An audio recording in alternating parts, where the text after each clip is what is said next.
Assalamu alaikum, brothers and sisters. The Jamaat of scholars is the best Jamaat in this place after the prophets. He is the protector of this nation.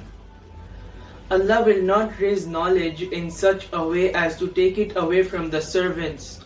Rather, He will raise the knowledge by killing the scholars. Even when there is no scholar left, people will make the ignorant leaders. Then they will be asked questions and give fatwas without knowledge. So they themselves will be misled and mislead the people as well. Sahih Bukhari Hadith number 100.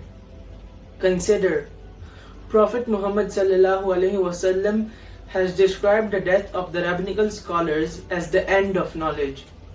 And why should it not be so when the scholars are the stars through which the darkness of ignorance can be changed into the light of knowledge? The pleasing act is, so ask the people of remembrance if you do not know. فَاسْأَلُوا أَحْلَ الذِّكْرِ إِن كُنتُمْ لَا تَعْلَمُونَ, which translates to, if you do not know, then ask the people of knowledge. This is the reason why the Prophet himself said while declaring the scholars of the truth to be the inheritors of the Prophet. Indeed, the scholars are the heirs of the Prophet.